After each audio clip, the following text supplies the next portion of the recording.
It's 5 golds out of 5 for China. When Cai Yun and Fu Haifeng won the winning point to clinch the 2012 Olympic men's doubles title, they capped off one of the most dominant Olympic cycles in badminton history, and with it cementing themselves as one of the greatest ever men's doubles pairs. Between their heart-wrenching loss in the 2008 Olympic final on home soil, they had played 34 tournaments, reached 21 finals, and won 13 titles. That's over a 33% winning rate of tournaments across 4 years. That's a remarkable achievement in itself, but it only scratches the surface. Cai and Fu played a pivotal role in China, winning 2 Thomas Cups and 2 Sudirman Cups, winning every single one of their matches in the finals. In fact, they only lost 1 team match across those 4 competitions. But most outstanding of them all is that between the 2008 Olympics and the 2012 Olympics, Cai Yun and Fu Haifeng won every single World Championship. 2009, 2010 and 2011. That's a feat that even the mighty Lin Dan wasn't able to do. And all this, as you know, culminated in them winning the Olympic gold in 2012, with one of the most impressive displays ever, as they won that Olympic title without dropping a single game. It goes without saying that is one hell of an Olympic cycle, one of the most dominant ever. But it isn't the most dominant ever. Not by a long stretch, because more than a decade before, between the 1996 Atlanta Olympics and the 2000 Sydney Olympics, there was a women's doubles pair who weren't just successful, weren't just dominant, they were pretty much unbeatable. I am talking about Gufei and Gu Jun, and today I want to tell you about just how dominant they were.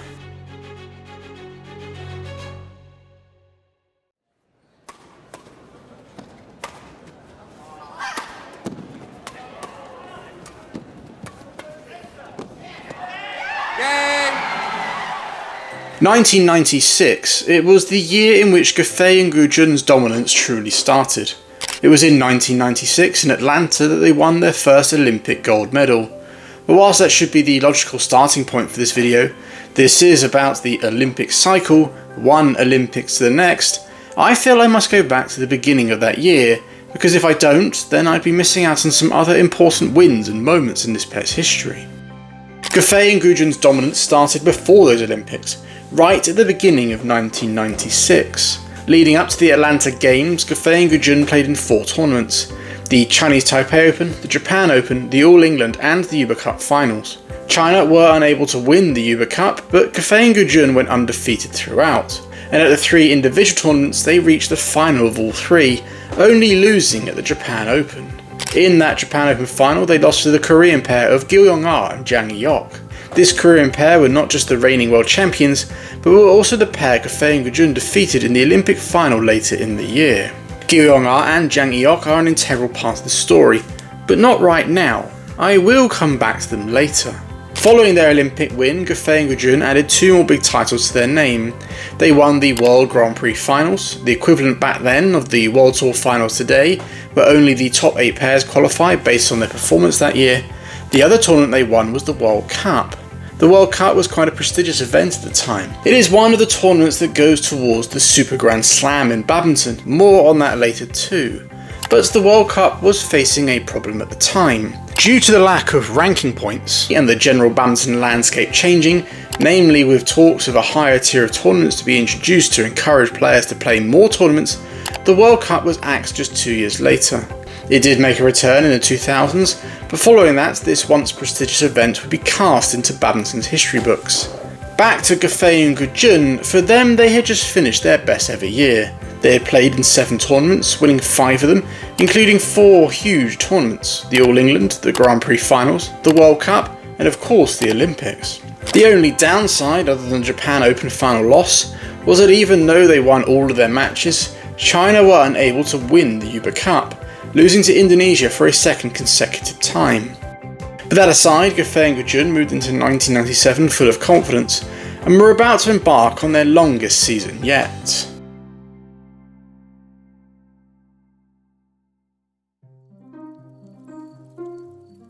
In 1996, 1998 and 1999, Gufei and Gu Jun played between 31 and 34 matches in a year. By today's standards that isn't that many, but there were reasons for that. Firstly, there just weren't that many high-level tournaments at the time. This was something that the BWF were trying to rectify with what they deemed Super Series events. However, this term Super Series wouldn't be used to explain the Badminton Tour until almost a decade later in 2007. Another reason for this lower tournament attendance was partly due to the Olympic effect. The Olympics had brought with it many positives, with one of those being increased funding in the lead up to a Games. But it had the flip side effect following the Olympics, with many countries withdrawing all funding, so travel to the tournaments was increasingly difficult. This, of course, wouldn't have had much of an effect on players from a country like China, but it's still a point I feel worth mentioning. But a factor that most certainly did affect Chinese players, especially Guofei and Gujun, was the ranking system at the time, with one particular part of it that caused a huge issue. It was something called time reduction. What this rule meant was that the points given for a certain tournament would reduce by a certain percentage the more time had passed since that tournament was played. I think that sums it up well, but in case it doesn't, Jill Clark did a whole article about this in 1998, as this was a hot topic at the time. Ranking points are determined by the grade of tournament, and according to the players or pairs result in that competition. But those points are then subject to a time reduction factor within the 12-month period. If the event was more than 13 weeks ago, points are only worth 90% of their original value, 75% if more than 26 weeks, and 55% if more than 39 weeks ago. Later in the same article, Jill would show how this meant that some players opted to play less tournaments, especially around the Olympics.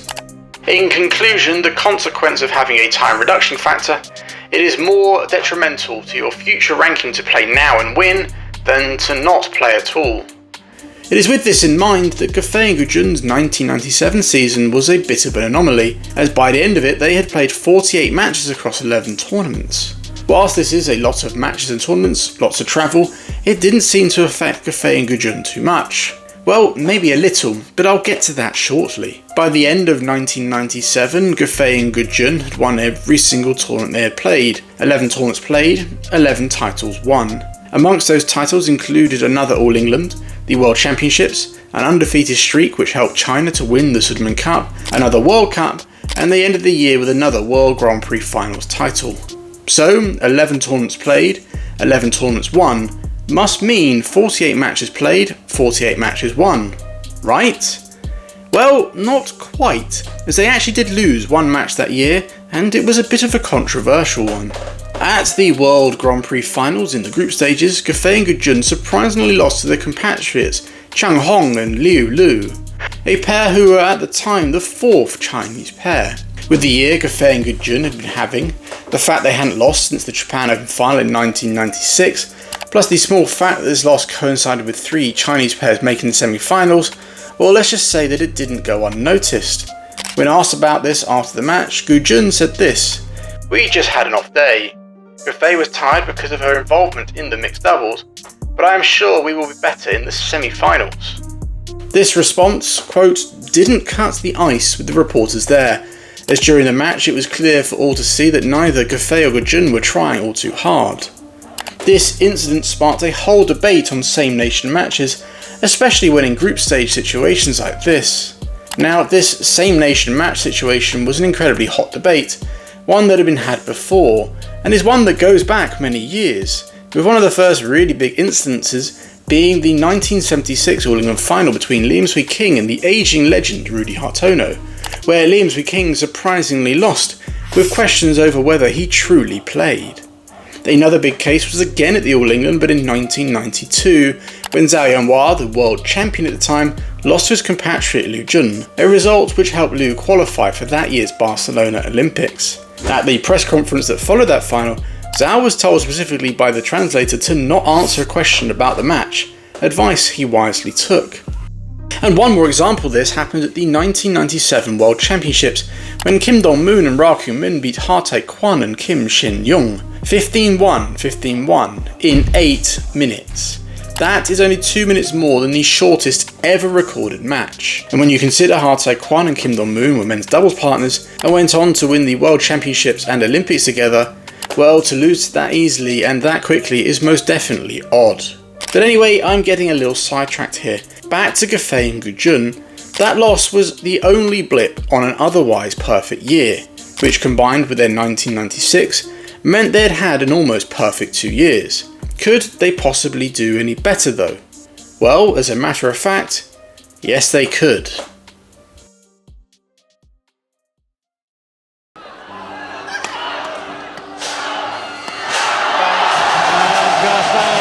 Wraps it up for China. Well, we knew they were outstanding in world terms, but quite frankly they put on a display today to match anything I've ever seen quality-wise ladies doubles. Throughout 1998 and 1999, Guofei and Gujun would go undefeated, playing 66 matches across 17 tournaments, winning every single one of them. A 100% winning record.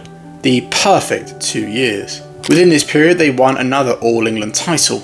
They helped China retain the Uber Cup, they won the Asia Championships, another World Championship title, they helped China retain the Sudirman Cup, and they also added 2 more World Grand Prix Finals titles. Oh, and in the middle of that they also won the Asian Games in 1998, both the individual and team event. And it's with that Asian Games win that Guofei and Gujun did something extraordinary. They became the first players to win what is known as the Super Grand Slam. The Super Grand Slam is a feat which is achieved by winning all 9 of the biggest tournaments in badminton. The Olympics, the World Championships, the World Cup, the Thomas Uber Cup, the Sudirman Cup, the End of Year Finals, the All England, the Asian Games and the Asia Championships. Now, for some of you watching, you might already know about this Super Grand Slam. You might know it is something which can't be replicated anymore because the World Cup no longer exists. And maybe more than that, you might be under the impression that the only player to achieve this was Lin Dan. In fact, I said as much in my first ever YouTube video. And by winning all these titles, Lin Dan is the only player in all of badminton to have completed what is dubbed the Super Slam. This is also backed up by Google, because if you search Super Slam in badminton, the first result is Lin Dan's Wikipedia page, and just beneath that it says this. But I'm here to tell you that more than a decade before Lin Dan achieved it, Guofei and Gujun did it first. And the really extraordinary part is that they held all of those titles at the same time. The 9 biggest titles in all of badminton were theirs simultaneously. Rather ridiculous if you ask me. It's needless to say, at this point Guofei and Gujun were seen as invincible. There was a sense that they couldn't be beaten. Even in news articles about them when they won, it was seen as never in doubt or a foregone conclusion. In fact, upon reading numerous articles from the time, most tournaments had lengthy write-ups about who won, paragraphs on each discipline, but in the women's doubles it was always only one. As it was just so one-sided, Guofei and Gujun once again winning, and winning imperiously. But even though Guofei and Gujun had quite literally won it all, there was one more title they were gunning for, one more achievement I should say, one more first for badminton, and that was to retain their Olympic title in Sydney in 2000.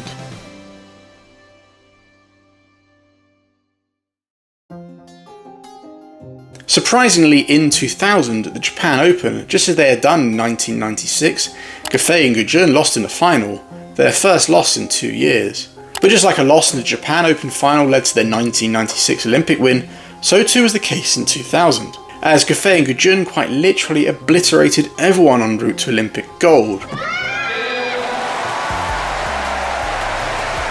Throughout the whole competition, they not only didn't drop a game, but only once did a pair score more than 10 points against them. With this Olympic win, Guofei and Gujun became the first players to retain the Olympic title. It's a feat that other Chinese stars have emulated since, but they were the first. Following those 2000 Olympics, both players decided to retire. They had won absolutely everything, and there was nothing more for them to accomplish or prove. They left behind them a legacy of almost invincibility, of true dominance. A dominance that, to truly understand, must be laid out before you as simply as possible. So let me do just that. Between the 21st of January 1996 and April 9th 2000, Guofei and Gujun played 171 matches, winning an incredible 168 of them. That is a win-loss percentage of 98.24%, the highest of any player or pair over a similar period by a country mile. I know that within each year they didn't play as many matches as players do these days. These days players can play up to 80 per year. But regardless, no other player or pair has come close to that level of consistency over a similar number of matches or over a similar period of time. Lin Dan, for example, between his 2 Olympic wins in 2008 and 2012, had a winning percentage of 88%. He did play 73 more matches, but still, Gufei and Gujun's 98% is just untouchable. And honestly, I believe if they had played more, they would have won more. But maybe using Lin Dan as a reference point isn't the best, so instead let me use a more appropriate one. The current world's best women's doubles pair is also Chinese, Chen Chen and Jai Fan. Their winning resume is also pretty damn good. 4 world titles, 2 Asian Games titles and an Olympic silver, as well as numerous other big titles both individual and team. But for the sake of this video I'm going to focus purely on winning percentage. Now if we use the most recent Olympic cycle from Tokyo where Chen and Jia won their silver to now, then as I write this, Chen and Jia have played 171 matches, the exact same as Gufei and Gujun. I promise this wasn't planned. But whereas Gufei and Gujun had a 98.24% winning percentage, Chen and Jia's is only 86.55%. I say only like that isn't impressive, but compared to Gufei and Gujun, it isn't. I think I proved my point. For Gufei and Gujun, those 171 matches they played spanned across 40 tournaments, both individual and team. Gufei and Gujun won 37 of those 40 tournaments, and one of those, the 1996 Uber Cup where China lost, Gufei and Gujun went undefeated. And of course, as I've already mentioned, they were the first players to achieve the Super Grand Slam, with only them being able to do it all simultaneously. This sort of dominance from one player or pair had never been seen before, and has never been seen since. There have been players who dominate for a year or two, maybe even for an Olympic cycle, but never to this degree. As I said, not even Lin Dan, arguably the greatest player of all time, can lay claim to this level of consistency and dominance. Gufei and Gujun really were special, and between the 1996 Olympics and the 2000 Olympics, well, they were pretty much untouchable. It really was the most dominant Olympic cycle ever. But that's not the end. Oh no, because don't worry, I haven't forgotten about that thing I said I'd get back to right at the start. And I'm also not done because I have to answer the simplest of questions. How did they do it?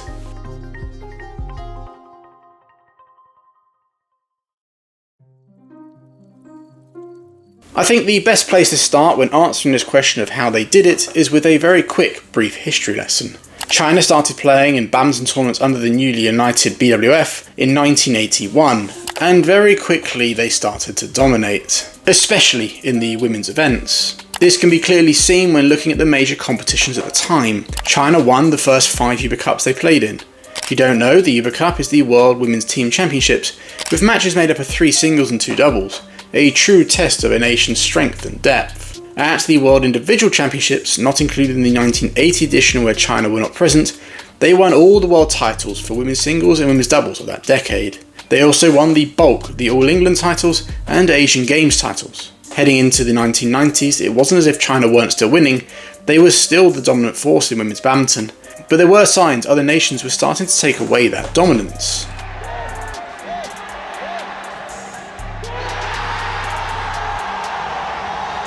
This loss to Indonesia at the 1994 Uber Cup was the first time China had lost at the competition in 14 years. It was surprising and was seen as China's first failure.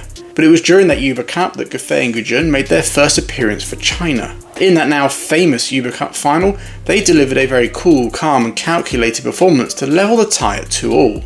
Considering the pressure they were under, their team were 2-1 down and facing their first ever Uber Cup loss, as well as having 10,000 very loud and passionate Indonesian supporters on their back, they never looked in trouble, winning comfortably 15-10, 15-8.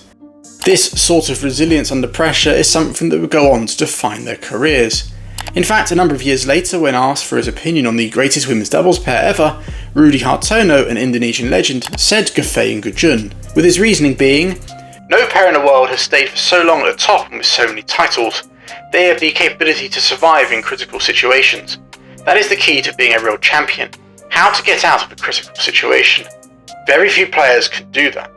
Gufei and Gujun showed these exact qualities in that 1994 Uber Cup final I just talked about, 2 full years before their first Olympic win. And it's for that reason that following their first Asia Championship title, they were touted for greatness. But whilst Gufei and Gujun always had this innate ability to win under pressure and deliver huge performances, as is often the case for a player or pair, To become truly great, they need strong opposition. Someone who pushes them to get even better, that makes them strive for further perfection. And for Gufei and Gujun, they got just that in the form of a pair from Korea, the pair I said I'd come back to, Gil Yong-ah and Jang Hyok. Gil Yong-ah and Jang Hyok were one of the world's best pairs in the early 90s, both also having success with other partners. But together is where they had the most success, with their biggest title together being the World Championships in 1995. At the time, both Gil Yong-ah and Jang Hyok and Gufei and Gujun were seen as the top two pairs. It brought together the two top-ranked pairs in the world, Gufei and Gujun from China, and the Koreans Gil Yong-ah and Jang Hyok. In fact, following those 95 Worlds, it was probably seen as the Koreans at 1, the Chinese at 2. This is bolstered by this article from when Gufei and Gujun became world number ones for the first time in 1995. It said that despite this ranking, Gil and Yang were regarded as the best women's doubles pair in the world. But it must be said, it was tight between the two pairs. In the 2 years before the 1996 Olympics, they met 9 times, with 7 of those times being in finals. Gufei and Gujun did have the slight advantage 5-4, but regardless, on any given day, either pair could beat the other. With these two being the clear top 2 in the world, and them having such a close head-to-head, a rivalry was born. And it was this rivalry that certainly helped develop Gufei and Gujun's game. It helped them get stronger, it helped them become the pair they ended up becoming, the pair who would dominate the world. It's why when Gil Yong-ah retired following that 1996 Olympic final, and then Jang Hyok retiring 2 years later due to a hip injury, that no one was really left to stop Gufei and Gujun. But whilst I feel they would have likely still been the world's best pair had they not had that rivalry of Gil Yong-ah and Jang Hyok, I do feel this rivalry played a huge role in them being that dominant.